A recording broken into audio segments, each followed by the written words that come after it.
Good morning.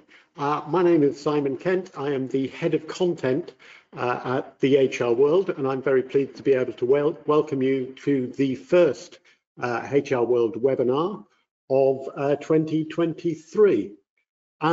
Today, we are going to be looking at creating a culture of health and well-being in the workplace. And to guide us on this subject, we've got two fantastic speakers. We have Lisa Hager and we have Lee Chambers. Before I introduce you to them, I need to quickly tell you about the sponsor of today's webinar. Today's webinar is being sponsored by Open Up. Open Up provides easily accessible mental well-being support, and they do this through a broad mix of products and services. What they do is designed to remove barriers and to optimize employee engagement. So you can see that it's a great thing for them to be sponsoring this session today. If you want to find out more about their services, you can click the link in the chat, or alternatively email ben@openup.com. I'll be giving those details again at the end of today's session, so it'll be there as well. And so to our speakers. Let me start by introducing you to Lisa Hager. Lisa is a strategic and innovative HR executive. She's got a great track record for translating business vision into HR initiatives and for supporting the businesses that she works for precisely how they need supporting. Her work has improved performance, profitability, growth, and employee engagement. Obviously, she's a highly motivated and energetic leader. She creates an exceptional culture wherever she works, and she drives high performance in doing so. She's also known as LinkedIn's favorite HR rebel, which I think is a great title for her and very well deserved at the moment. She thrives on tough challenges, and she translates strategies into actionable goals and delivers outstanding results. So Lisa, welcome to you. Hope you're well. Thanks for having us this morning. Good morning to you. Our second speaker is Lee Chambers. Lee is a business psychologist and founder of Essentialized Workplace Wellbeing. He's had a varied career in corporate finance, local government, and elite sports. He created Essentialized with a desire to support organizations in implementing effective, inclusive, and engaging well-being. Again, a really great speaker to have for this topic. Hi Lee, how are you today? Very well, thank you, Simon. Pleasure to be with you this morning. Excellent, no problem at all. So let me start by setting the scene a bit. And then I'd really like to just sort of get as much from you guys as possible, since we've got you on the line, and just make the most of your knowledge and experience. So I think we can all agree that the past few years have set unprecedented challenges for the workplace, for employees, and for HR as well. Right now, I think that every organization needs to assess its well-being strategies just to make sure that what it's got in place is relevant, is actually going to be used by the people who it's targeted at, and actually meet the challenges of today. I think to begin with, the pandemic heightened awareness of mental health. Certainly with lockdowns and remote working, that was a particular challenge. And let's not forget that remote working itself does create sort of barriers in order to deliver well-being initiatives across an organization. So it will be interesting to sort of pick up on that later as well. I think also the other thing that we need to think about today is the cost of living crisis, which to some extent it's sort of made work itself a source of stress. I think there are very few employees or people now who are sort of getting to the end of the month and feeling confident that they will be able to cover all their bills either at the end of the month or going forward in the year. So again, it would be interesting if we can sort of have a look at some of those issues around that.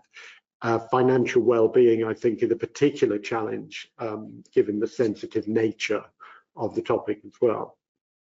So let me start by asking both of you for your reflections on where we are at the moment. Do we think that most organizations, firstly, are they doing it right? Are they engaged with the challenge at the moment? Or is this a time for complete radical new thinking? Lisa, do you want to start off with that and let us know what your perception is of what's going on at the moment? Yeah, sure. Well, for me, I kind of want to start off and just say, and if there's anybody in HR on the call who will resonate with this massively, when we talk about well-being and well-being at work, everybody looks and says it's a HR initiative and it's HR's problem to solve. And I know Lee's shaking his head because this is one of our bugbears, no doubt. It isn't. It isn't HR's remit. It isn't HR's problem. It's the business's responsibility as a whole cohesive business. Anybody who's responsible for another human being is also responsible for their wellness. So you often see nearly every organization I see and the people I speak to all say, you know, yeah, wellness initiative, or well, we'll give it, it's HR's project. And to me, that comes back to one of the fundamental things here, which is it's not HR's responsibility, it's the businesses as a whole. And we have to, one of the biggest challenges that we've got, regardless of what pillar of wellness we're talking about, is perception. And actually the responsibility and the mindset and the attitudes from people in the business with regards to wellness. Because there's too many examples, and I'm still seeing it an awful lot, and we can go into that a little bit more detail with some examples later on, but I'm still seeing far too many people kind of do it as a tick box exercise. They talk it, they have a little policy, they'll do some initiatives, and I'm not dissing that because let's start somewhere. You know, progress, it's not perfect, we'll make some progress and we'll do some things and we'll build on that. But when I constantly hear of we're supporting mental health, for example, something people can relate to, very big topic. And we're supporting mental health and we have an EAP program, which again is a good start, but it's not the complete answer. But then when somebody rocks up to work the next day with a fit note saying they can't come to work because they're depressed or they have some mental health issues, the first thing they're met with is resistance, eye rolling, belittling, and being ostracized. So what we say we're doing and actually the actions and the follow-up that we're actually doing on a day-to-day basis, they don't match up at all. Lee, what's your view? Yeah, so I think I can mirror that in a lot of ways, Lisa, being on the outside and looking into different sectors and different clients that we work with. I think one of the biggest challenges is if we kind of look, awareness has increased as an overall across organisations, across individuals, and the drivers for wellbeing are starting to change as well, away from the kind of traditional trying to mitigate sickness and actually more towards trying to retain and attract talent. And that's a positive shift in some ways because it's moving from a kind of a more place of like negative metric to positive metric and more positive intention. The challenge is that looking at that as a reason to bring it in, because talent and recruitment so often again falls with HR, it means that the well-being gets pushed in that direction and over to you because that's something that's an issue for your function in the business.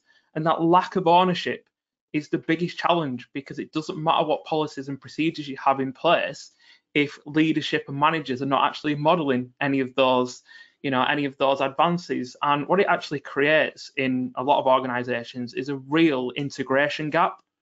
It's not integrated across the organization because it's given to somebody else and there's no shared responsibility and therefore there's no ownership to continue to make it move forward beyond the few sprinkled initiatives that come in.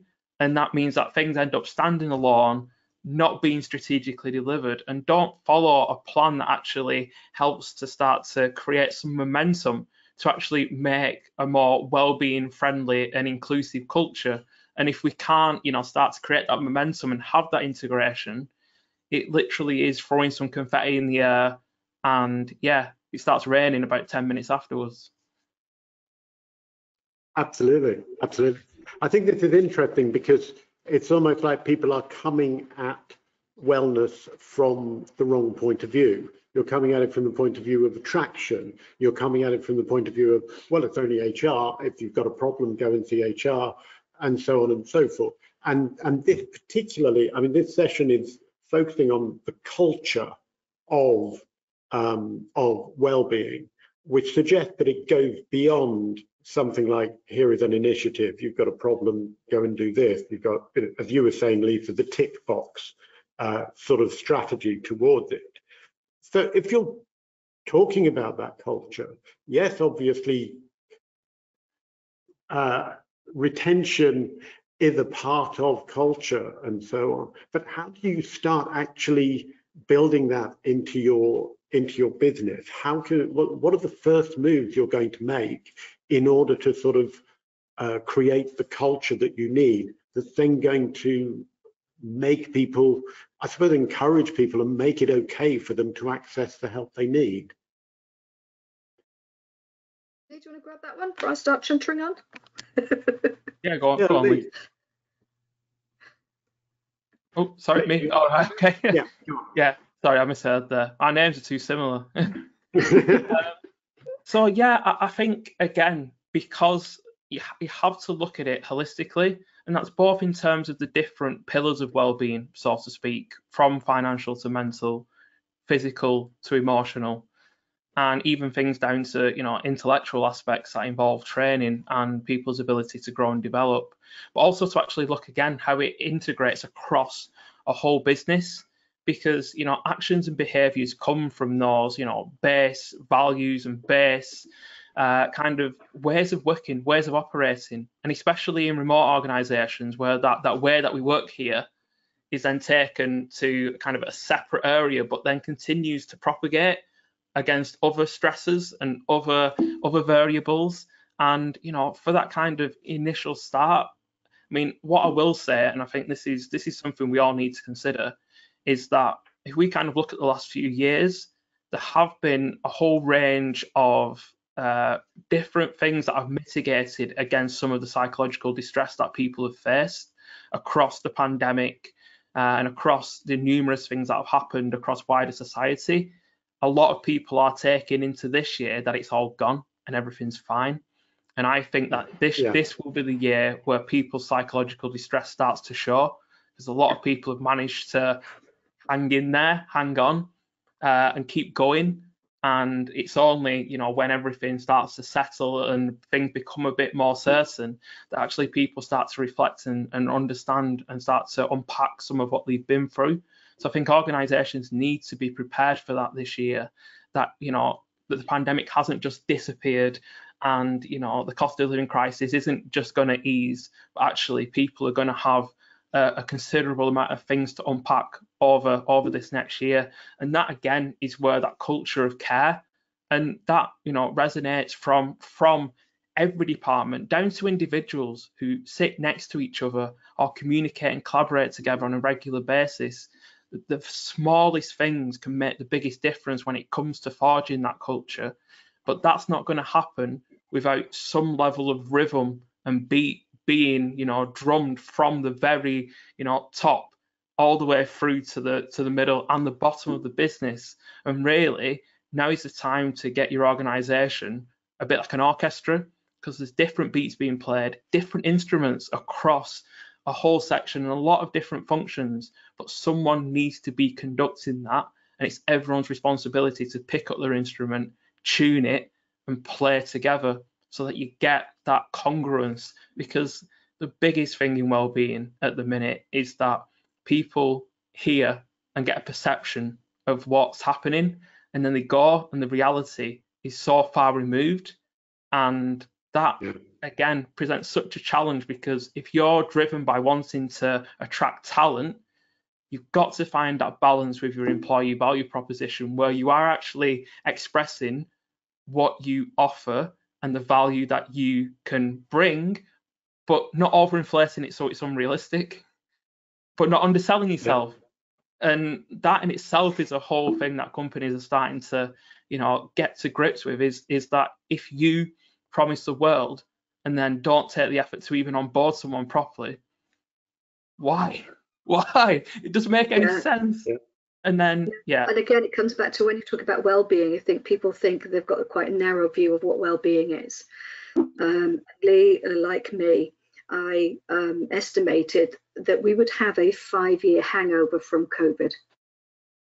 Right. Because like you say, so many people, especially in people like HR, we had to hold it together. We were the people everybody ran to. We were the open armed and said, yeah, we've got you. We don't know what we're doing. We've never heard of furlough. So I'll be an expert in it. We don't know how this works. We will work it out. We've got you. So we all opened up our arms. We all reached out and we all grabbed everybody. And that's a weight to carry. And so, of course, now everybody's talking about, it's going back to some kind of normalization. Well, not really, because the world of work has changed, as we know. We never, if we hadn't have had COVID, the kind of remote working and hybrid working that we've got now, we were still 10 years, light years away from actually being mature enough to be able to, have that concept and get it to work. We had to, in 24 hours for some businesses, it was do or die. One, it just showed you that when it hit, we managed it. It wasn't perfect, but we managed it and businesses carried on.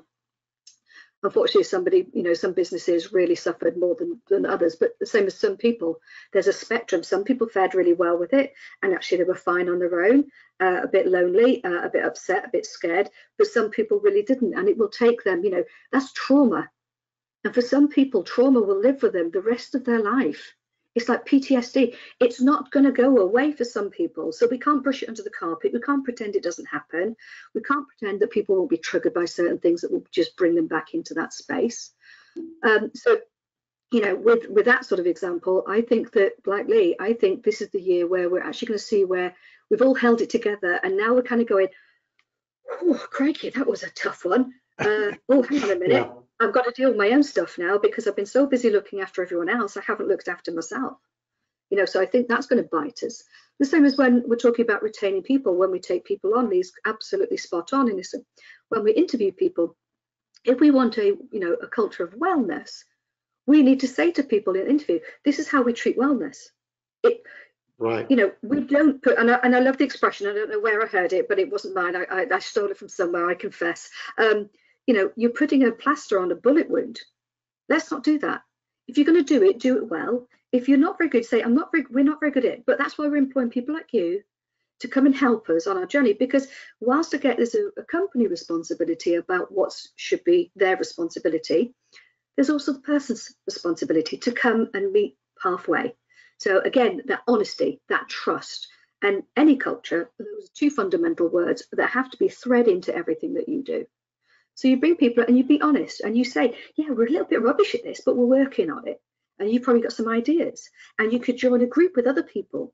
And actually you've worked in a really remote place for a number of years. There's probably some information we could learn from you. Please teach us. We're listening, So it is a collaboration. It's not just one person's responsibility or another. And like I say, it's a massive field, like Lee has said about. There's all sorts of different pillars. Obviously, at the moment, again, financial is a massive one of the impact of cost of living, where some people are working and by the end of the month, they've got nothing left. They're just living out of their overdraft, from overdraft to overdraft. Because, again, who knew your bills were going to go up by 300% on top of already dealing with some things? And the biggest thing is, regardless of whether you work in a company that's like 2 people or 20,000 people, one thing we have got, and it does come from the top, and it does come from everybody who manages people, that my friend Adele and I think she may be on the call. Adele, if you are here, hello, my lovely, Adele Beaton. We were talking about this Sunday night because we're kind of a bit of HR geeks and we love it. We were talking about that you've got to get to know your people. So if you manage people, I need to, say Lee and Simon are on my team, I need to get to know Lee and Simon, and that's not just at work, that's at home. And it's not about, being rude or invasive in their personal time and space, but things happen outside of the workplace that will impact work. And sometimes work can support, whether that's whatever support that looks like or not. But the fact is, if you don't know your people, we've got every single person is a different, different. Whether they have different needs, they have different requirements. And unless you know your person and your people and the people in your team, how do you know how best to support them? And whether that's remote or in the office, you've got to say, okay, Lee, what works for you? how can I support you? What does it look like when you're struggling? Because when you're not in the office, I can't, you know, you were in an office and you can pick up the vibe, you can pick up the room, you can see anxiety, you can feel it. You can't do that remotely with screens all the time. So it's about building that relationship with the person so that they trust you enough to be able to have a conversation, say, actually, I'm really struggling right now. Or I'm not struggling, but so-and-so is, and I really want to help them. How do I do it? Because I don't know how to do it. And it's that conversation. And I think we have to, you know, have more and more open and honest conversations, be able to reach out and say that it's not a weakness. You know, the amount of things I hear when people say, well, I can't cry at work because it's career limiting. It's a physical emotion. And I hear that quite a lot, Lee, and it breaks my heart, mate, seriously. And it's like, but it's an expression. It's a physical emotion, and actually it should be encouraged and supported. And you should get to that point before somebody breaks to that point that they're already on your radar and you're already doing the things you need to help them. So one thing I could say to everybody is get to take the time to get to know your people. It's time well spent. And whether that's because it reduces absence, whether it's just the right thing to do, whether you're attracting people, makes no difference. It takes all of that. But take the time to get to know your people. Each person's different. So you as the manager or the leader of people have to be the chameleon. You're the one who has to change and adapt for every single person that's in your team. I'm going to shut up now, go on for days. No, that's brilliant. That's brilliant. No, I think it's very perceptive, and it's a very strong message to put out there as well, because I think it is a case that the workplace, in a way, it's such a great opportunity to be able to look out for people as well, and to sort of, you know, like you say, just to talk to people about things, to refer people to things if you want to. And so on. It's got a great power for it from that point of view. Can I ask? I mean, again, what I like about that, Lisa, is that that's very much about culture. That's very much about building. And yes, if you can get those messages across at the point where you bring people into an organisation so they understand that, and also, I guess, that in terms of your communications, however that might happen, you sort of push that message out as well. That sort of addresses the culture. How do you fit things like separate initiatives or support packages, whether they are provided by the organization or externally? How do you sort of integrate that into this process as well? So because to a certain extent, they can feel like they're sort of sticky plasters. They can feel like they're just sort of like, oh, we'll go off and see somebody else. Yeah. Is there a good way of introducing those kind of initiatives, which means that people will understand them, take them up, and move forward with that? Lisa, do you want to take that? Yeah, for me, that's a real simple one. Is I've never gone into a business where I've gone and said, oh, we're going to do this. Because, you know, the people behind the closed door, the board, the exec team have said, oh, we really probably need to be doing this because it's the latest bandwagon to jump on. When I hear that, I go, no, I don't think so. We'll do it the right way. So rather than guessing or thinking or jumping on any bandwagon about what is available, go do some research, find out what options are available, and ask your people what they need. Get them involved, right? Don't just go off, oh, I think it's like going to a library. I think this has got a book and this has got a book and this has got a book. That's great. But if it's not a book anybody wants to read, you've gone to the library for no reason at all, right? So find out what's going to be the best for your people. Ask them and they'll tell you. They're the best experts to tell you what they need, right? And okay, we can't have 55 different versions of everything. That's not what I'm saying. But collaborate with your people. Say, would an EAP service, which means this, and it, you know, includes that and that, would that be helpful to you? And if not, we've got options here, we've got options here, we've got options. What do you think would be best? Let's try something. Let's take some feedback from that. And if it's working great, we'll do more of that. And if it isn't, we've got some options to change it out. The amount of people that invest in an EAP provider, and the shocking number is less than 14% of people are actually taking it up, but it's not working, right? So you've got something to say, you can say, oh, we're doing this, but it's like tick, but it's not actually supporting people because people aren't ringing up, people aren't taking the support there that needs to be happening. So And I also appreciate there are, cost provisions in some of these initiatives. So again, it's about getting that right and getting the balance right. So not doing it for the sake of doing it. And generally, a lot of startups businesses I work with aren't in the financial position to be able to provide these things. But what they do is they provide some coaching for their leaders and their managers to be able to have conversations with people and then point them in the right directions of experts when required. Yeah, there's the big thing there is, like Lisa said in the previous question, about people who kind of lead people, knowing the people. If you know the people, then it creates an opportunity to actually be able to understand the needs of the wider people as well. Because I meet so many companies who they've not assessed or considered what the needs are before they've gone out there and tried to initiate things. And that kind of reactive on one side and trying to do something for the sake of doing something without actually taking that step and considering what the needs are. And a lot of these companies then say, why is it not embedding?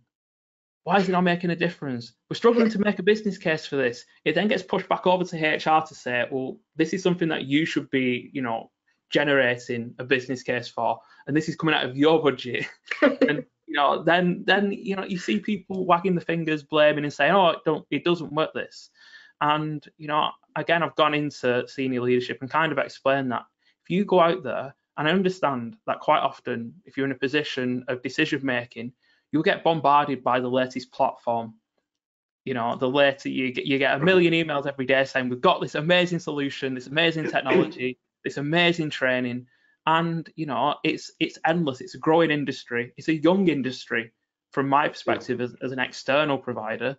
And yet there are so many different options being bombarded into businesses. It can almost get to a point where you end up picking a solution so you can tell other solutions that you've already got a solution. But for me, it comes down to kind of expressing again that your business is effectively like a property where people reside, work, and work should always be a net positive. So the property where people come to work, even if that was the metaverse, would be somewhere where people should enter and leave in a net positive state. And to actually be able to do that, I see a lot of the wellbeing initiatives on the market and that are, pushed heavily from a sales and marketing perspective to be like the roof of that property. And you don't really have much use for a roof until you've built some foundations and you've actually built the house to put the roof on top of. And that fundamental work of understanding what the need is those foundations. If you're building something on foundations that don't exist because you've not dug them, you've not dug deep enough into your people to find out what the needs are, it's going to get blown away, it's going to shift. And we don't, that those interventions, those added value things, because well-being itself is a value generator, it's not added value. But a lot of the top end initiatives are added value, but they only add value because they are like that roof. They add a lot of value if you can put that roof on a house that's been well built. And then, it really does generate a difference. But if you haven't got the foundations and you haven't got the house, don't start spending money on a roof. It's going to sit there for ages and then it'll be irrelevant by the time you finally built your house to put it on top of. Excellent. Thank you for that. We've had quite a bit of response and comments as we've gone through from the people watching today. Thank you for your comments and thoughts. So I would pull out a question that has come through. One is, if well-being is a business thing, which they agree with, how did the Chief People Officer persuade the board and C-suite colleagues to share responsibility on managing the challenges of well-being?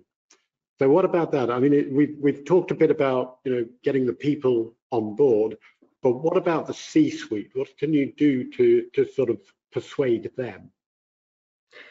The fact that you have to persuade them alarms me, first of all. Okay, because that tells me. No, scenario. So clearly, in that example, that it means that the C-suite or leadership team, or whatever you want to refer to, are far removed from reality of what's actually going on in their business. It's a wider discussion, which I could also talk about for days, in terms of one of the key skills that HR has to have, especially in the senior roles, is the power of influence. And that's a training in its own right. But again, it's about understanding the business, understanding what levers needs to be pulled, talking in a commercial sense that makes sense for the money people and investors or whoever else you've got to go, okay, well, you want me to invest X and Y. Well, what's it going to do for the business? So it's about translating it into commercial terms so that the money people in the room get it, but also in practical terms, they say, actually, this is going to grow our business because of. So again, it's about making sure that you have a good, proposition to put forward to say, this is what we want to do, this is why, this is how it will work, and these are the business benefits. But you've also got to not be a shrinking violet. Now, I wouldn't know anything about not being a shrinking violet because I'm not one. But it can, you have to be brave. You have to go in and have some courageous conversations sometimes. But you've got to put that proposition in a way that they go, okay, well, why am I even having this discussion? So why are you showing this presentation? Because you've got to do some research. You've got to get the data that proves by doing it wrong or by not doing it, it's going to cost the business more. Absolutely. Yeah. Lee, do you want to add to that? Yeah, so again, Lisa's kind of pulled a lot of the points that I was going to come on to, and that synergy is valuable. I think that ultimately, sometimes you've almost got to think about managing this upwards. So there's an element there where the value is there, but you've got to help them see the value. One of the other things that's really important is it's helpful to know those people in the C-suite, to actually know what levers they're being pulled, what strategic goals they have that you can attach this to make it more compelling. Because sometimes you might have someone who wants to see it a certain way or wants it to kind of be able to be something that adds value in an area that's meaningful to them. Because people have always got their own, wider organizational objectives, but then their own little personal things that they're taking. And if you can find a way to build this into an effective business case where you can really articulate the reasons why, for people who are passionate and have seen that and research it, it becomes a bit of a no-brainer. But to those people who are a bit detached, they still need to almost be shepherded along that journey. And, we all have, as HR professionals especially, you have so many tools in your toolbox, whether generalists or specialists, the amount of different aspects and plates that you spin on a daily basis. Like pretty much every HR professional I meet has an amazingly diverse skill set because of that. Use that diverse skill set to start convincing and influencing those people. And whether that's, cold, hard data, whether that's a compelling story, you can find a way to get into pretty much any C-suite person's mind and have them realize, actually, there's value in our business for this, there's value in me for this, and there's value in my wider team and the functions that I, reside over. Because, so often hitting people slightly differently with the same message. And what I will say lastly is once you get that business case clear and once you get that traction, get it into a strategy where there's some responsibility written in for those people who might shirk it, so that if they decide that they're not going to communicate in the way that they should do, or they decide they're not going to role model in the way they should do, you can roll out that little document and say, well, these are where the responsibilities lie, everyone. Come on, please uphold your end of the bargain. Yeah, completely. And sort of off the back of that, another question has come in, which it's sort of part of this convincing case in terms of speaking to people higher up in the business, perhaps. What would you see as the top 5 benefits of that an organization would gain from having a positive and cohesive well-being strategy? Now, I don't know if we can hit 5, but anyway, these are the kind of arguments that you would want people to be able to present to C-suite executives and so on. So what are the top benefits you guys see from having a positive and cohesive well-being strategy? Lisa, do you want to?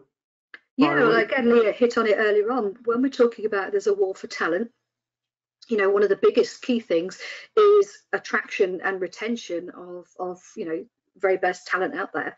or keeping your best people. I think, you know, from a strategic point of view where people are struggling for the right talent, that's definitely got to be up there in the top 5 for me. Excellent. Lee, what kind of benefit do you see?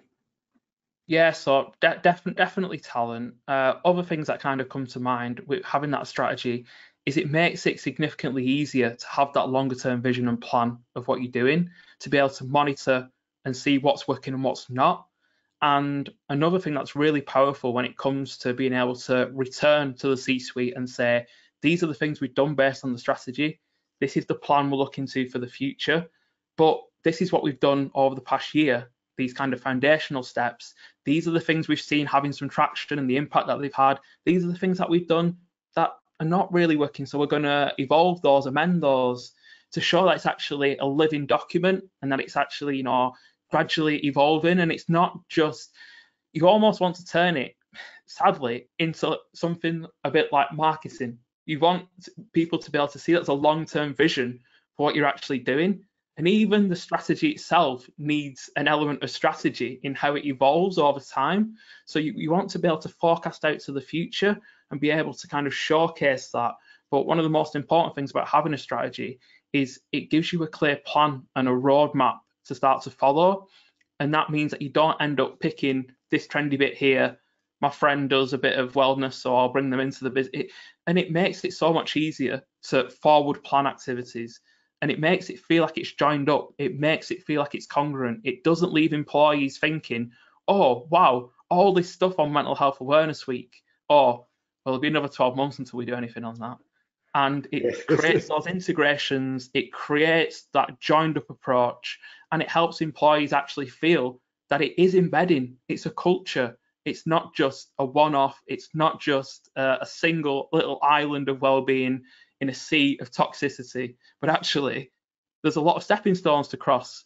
And yeah, if you have that strategy, it makes it significantly easier to, secure budget, to, forward plan activities, and to actually create structures and systems that can keep well-being being at the front of the conversation, not just every time something comes up.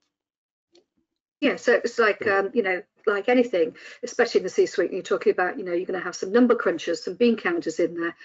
Unless you can measure it, they won't understand whether it's working, whether it's not. So you do have to go and get some data. And I know some people are a bit sort of like, oh, data, what does that mean? What does that look like? But without that validation of, okay, I want you to invest X, Y, regardless of that time or money, then it's like, okay, so we've done this and we've measured it and it looked like this. So that also gives another indicator as well as feedback of that 360 of what's working, what isn't. But you need to find some metrics to be able to measure, to benchmark against of levels of success. And one of the easy ones is, does it have an impact? You know, if we're talking about cost of a business, you know, I always say to people, the cost of absence is for many is phenomenal. And that's why I think the short-sightedness of not investing in wellness is exactly that, is short-sighted, because it's like, okay, so how much has your absence cost you in the last 2 years? And actually, how much is a wellness strategy going to cost you?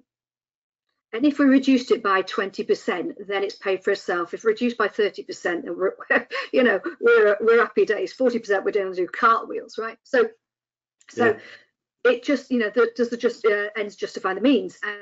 And so, you know, you need to think about it so that way, so that you're speaking to the financiers of the business about where you will reduce costs, and that comes from absence. So that's a really quick, easy metric, very powerful metric, but too many use that just on its own. And like Lee says, it's part of a number of moving parts, not just that, but that, you know, that would be an easy metric for somebody to put down on a bit of paper to be able to justify it. Yeah, and lastly, Simon, just the responsibility aspect that comes as part of a strategy sets out where the responsibilities lie, whether that be for leaders, managers, HR, occupational health, and even for employees themselves. And that's something I find quite powerful, is that when C-suites see that strategic vision of where responsibilities lie, and that actually employees have a responsibility for their well-being as well, it makes it feel less like we as a company have to do this to people and compel them and bring them all in, but actually it's a balance. And when C-suite quite often get a vision that actually this isn't just all necessarily need to be company led and company driven, but we need to foster that, and then people can come and step into it and make it happen. And yeah, they then feel a little bit less like it's all on us, and actually it can take the pressure off them a little bit and make them more responsive and actually make them role model those behaviors more often, which is again a really powerful driver when you can see, your MD going out for a run at lunch and actually not answering emails at silly o'clock. Yeah, absolutely. We have another question in terms of, do you think leadership, and I think we've covered leadership, but what about learning and development programs here? Is that something that you would encourage people to engage with in order to help, I guess, line managers and C-suite to understand exactly what's going on and what's at stake here and what they can do? What kind of learning and development would you encourage to happen? Well, again, it's a great question. Whoever's asked the question.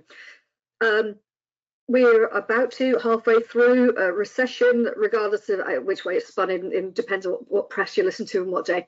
Turn off the telly, people. That would be my advice. It's too weighty to breath anyway.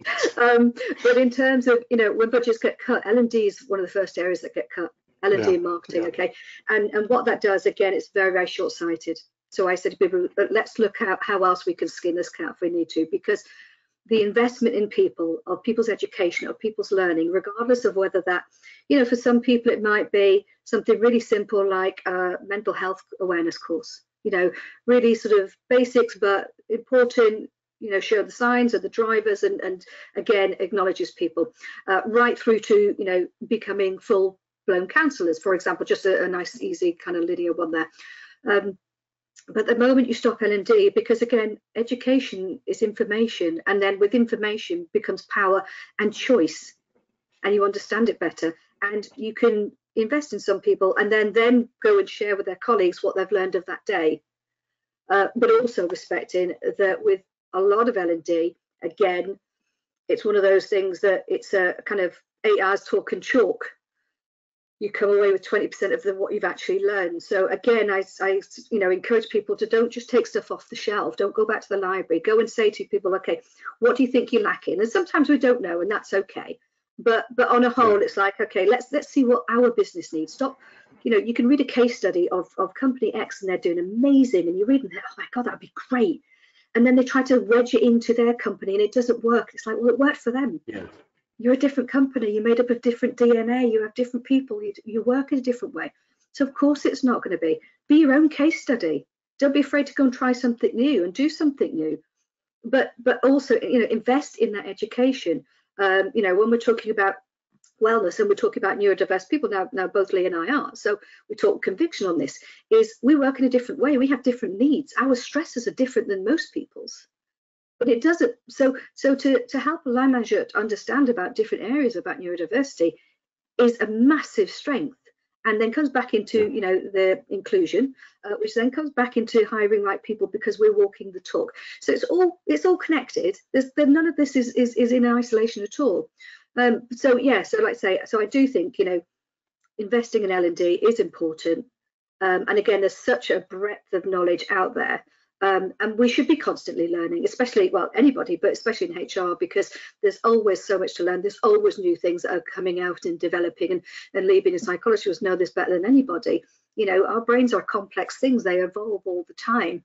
And we have to find, a way to make sure that people feel supported. And one of the ways of feeling supported is, well, I'm stressed because I've got too much on my plate and I don't know what I'm doing. Then some of that training and some of that learning reduces some of that stress, and so it's all correlated. It's all one thread. If you just pull it, it's all connected for me. Yeah. I heard that question slightly differently. I heard it. That's really good. Yeah, good. I heard it do kind of C-suite need training. So the answer to that is usually yes, because for a lot of people I meet who are C-suite, who are senior leadership team, the reality is they've managed to get to and elevated to the places that they have through at some point in that journey having a real intense focus on unhealthy working practices, and they then quite often mirror that to the same people that they lead and that they make decisions on their future careers. And the challenge is sometimes you almost need to bring an educational piece in to break that cycle, and it needs to not blame them for propagating the culture that got them the progression that they got, because they've usually been role modeling someone else and taken and inherited some of those kind of, this is how we work here, this is how we should, this is how we progress. I want to be a leader like X, and that's how they are, so I'm going to model some of those traits. And quite often, behaviors are inherited, especially in the workplace, when we usually go in on our first day and we think, right, where am I going to go on this journey?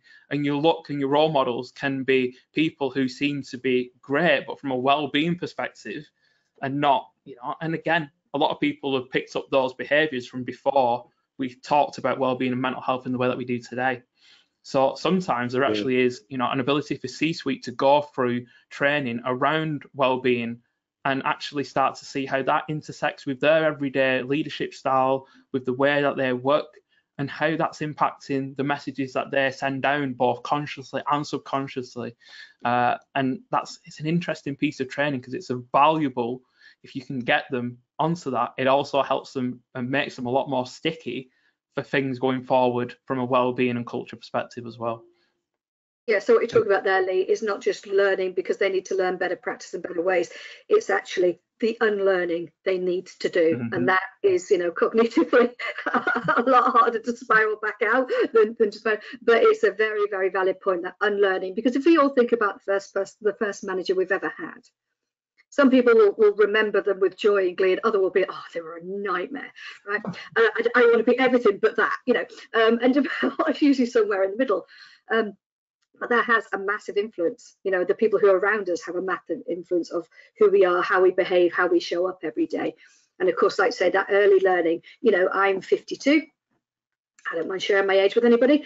In my day, it was, you would be first in, you would have to be last out. Lunch was for wimps. If you cried at work, that was career damaging. You were done, and on all of these things. And as much as I'd like to think we've evolved in the last 30 years, there's some people, they just haven't evolved. They're still dinosaurs. So some of that is very much still in there, because they're now kind of the leaders and kind of CEOs of the future businesses. That's the way that they were treated. That's the way that they were shown. That's the way that they know. That's all they know. So the unlearning, like you said, yes, they have to, relearn the good stuff and actually unlearn the stuff from before that's just so archaic, it's so outdated, it's so done. Nobody wants that anymore. People have a choice now, and they should do. And people should empower themselves to realize that they have a choice. They don't have to work for somebody who's just a Neanderthal. I told you I'd throw something a bit controversial in there, didn't I? But it's true. Fantastic. Okay. We have a choice. And it's a careful balance, because of course sometimes you've got a C-suite that will listen, and sometimes you've unfortunately got one that isn't, and again, it's about knowing your audience. Completely. Thank you. Another question from comments, completely different topic. What part do external suppliers play in your wellbeing strategy, and how would you go about choosing the relevant organizations? Lee, what part do external people have in this? Yeah. So it very much depends on where you are as an organization. For some, at the very start, an external supplier can kind of be that partner as you gather data, you assess needs, you look at risks and things that are going to impact it before you start developing going forward. And they can effectively be your partner in helping you build that. Very much depends on your size as well and the sector that you're in, because some sectors have really, really diverse workforces in different conditions. That means that your strategy has to be a lot more flexible and tailored. It's very, basically an entry point for an external supplier supporting with strategy can be very, very different depending on the client. But what it usually is and should start with as a bit of a partnership, not we're going to solve all your problems. Anyone who's promising that is, they're selling you the dream, and it's lovely to have a dream that all your problems are going to be solved, but actually it's a building process. And yeah, that kind of partnership and that guidance, we are able to offer, some insight on some of the things that we've done previously, things that we've seen work well, best practice from other sectors, and able to look at some of the things that we've seen work well and some of the things that we have seen not work particularly effectively, but not going in there and judging and thinking that we know everything as well, because you know your business better than we do. But we've got some considerations for how we can support you on that journey. And you know what? Some businesses, again, I've got to a point where actually they've made some significant progress, sometimes in the right direction, sometimes a lot of movement, but not a lot of progress. So we come in and kind of will see and help you to understand where you're currently at. And once you're clear on where you're at, that's one of the biggest challenges. Sometimes businesses don't want to stop and look at where they're at. They just want to keep going. Because if we keep going, at some point, surely it will be right. But we all know what happens if you kind of get on the train the wrong way. It's still going, but it's kind of going further and further away from where your destination that you wanted to be and where you set out to. Absolutely. So yeah, Absolutely. I mean, from my perspective, again, there are a lot of suppliers out there. I know a lot of people in the industry. There are a lot of people doing really good things, really passionate about it. Some are coming from different angles, but do your research and ensure that, again, if someone comes promising you the world, just dig a bit deeper into see if they can actually bring the world, because the world costs a lot of money if you want solutions that are going to change your landscape overnight and suddenly ignite your culture into this amazing place, because it's hard work. And if you're going to commit to that hard work, you want someone who's going to help you go through both the positives and the negatives on that journey of doing it properly. But do it properly once, and you only then have to evolve that and gradually shape that over time, rather than having to fundamentally do it over and over and over again. So it's an initial investment in time and resource, but it can be incredibly valuable if you do it properly. And I get it from anybody, again, who is, starting this journey. It can be really overwhelming, because there are lots of providers, from big companies through to, we've seen an explosion in the last 2 years of lots of people starting up their own wellness businesses, and good for them. Fantastic. And they've usually come from a place of diversity and have learned the hard way and said, actually, I want to fix this. I want to be part of the solution, not part of the problem. So it can become overwhelming, like you say, a million emails from, if you put something out there to say, I'm looking for a provider, your inbox is going to explode. So again, reach out to your network, people on LinkedIn, people on your Facebook groups, whatever it be. Ask for referrals and ask to go in and see the company and have some, don't be afraid to sort of knock on the door. I wrote an article not too long ago about something, and I had Lego knock my door and say, hi, how did you do that? And I was like, this is one of the biggest brands in the world, and they're asking me for my advice. And I was a bit taken back by it, to be honest. But it's like, but we know what we know, we don't know what we don't know. So actually, can we come in and see and have a chat, and how did you implement it? It's the how and who and how long did it take, and have that real one-to-one. So it was business to business, sharing ideas, sharing challenges, and it was really, really rewarding session. And we both came out with some great learnings. It said, actually, I'm going to take that for here, because that's brilliant. And they're like, well, we've learned what we can do here, and we'll and so forth and so forth. Use your network and collaborate with other like-minded people in your own profession, because otherwise, what's the point? We're not islands. A lot of people in HR, especially, work on their own. You're not on your own. There are millions of us. Just reach out, have a conversation, and share knowledge and insights of what's working well. And again, leave reviews so that other people can see what a great supplier or partnership you've got with them. Word of mouth is a really valuable thing. So referrals are always great for me. Yeah, and one very powerful thing is if you have kind of a trusted partner within the industry, we can actually support you in that journey of how to select other partners that are most relevant for your business. And I quite enjoy being able to refer people that I know well. I know the efficacy of the work. I know the effectiveness. And, we know our skill set as a business. We've partnered with other businesses that have different skill sets. And, that ability to be able to refer people into you who know your industry like the back of the hand, but also have the understanding of well-being and health and how that's implemented in a business, and also the knowledge of change and transformation and strategy, because they are two quite distinct skill sets. And that's sometimes a challenge that organizations have if they take on a wellbeing lead who might have the wellbeing skill set but not the change and transformation skill set, or might have the strategic skill set but not necessarily the knowledge around how to implement health interventions and, you know, build that wider culture.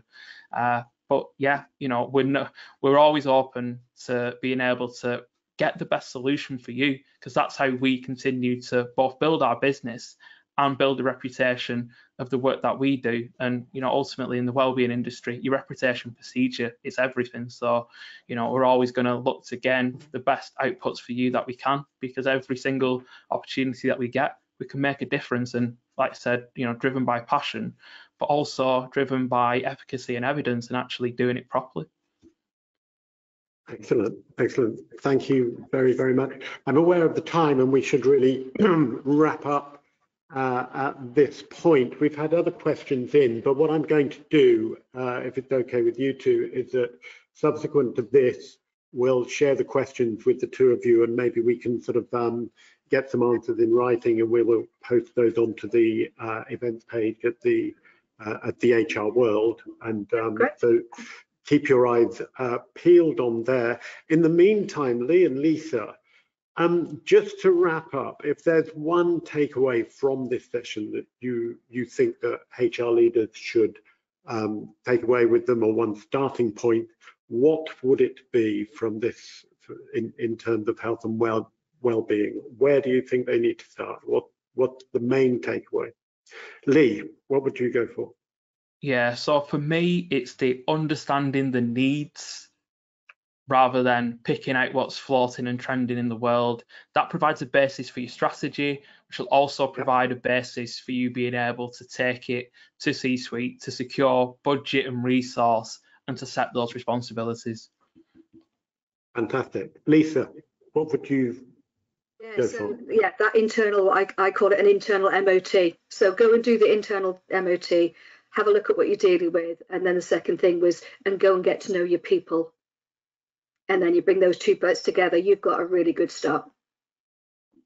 Brilliant, brilliant. Thank you both very much. This has been a very, very interesting and engaging conversation. And also thank you to everybody who has attended, and all your comments as well. We have appreciated those very much. And as I say, we will incorporate that into the review and further material that we'll post subsequent to this event. Meanwhile, the next HR webinar that we have coming up is in February, and that will be tackling learning and development in the workplace. The sponsors there will be Agility in Mind. If you click the link in the chat, you can register that way. Obviously, leading up to that in February, we will be sending out a lot of information about that as well, so do tune in. That would be on the 14th of February, 11 AM, same time. I'd also just like to say thank you again to our sponsors, Open Up. Open Up are already looking after around 200,000 employees across 750 companies in the UK and Europe. So they are very much involved in this on a day-to-day basis. To find out more about their services, click the link in the chat, or you can email ben@openup.com. Lee Chambers, Lisa Haggis, thank you so much for joining us. That has been a fantastic start to the year in terms of our webinars, and I've thoroughly enjoyed it. So thank you both very much. Thank you, Simon, and great to catch up with you, Lee, and we'll speak again soon. Thank you, everyone.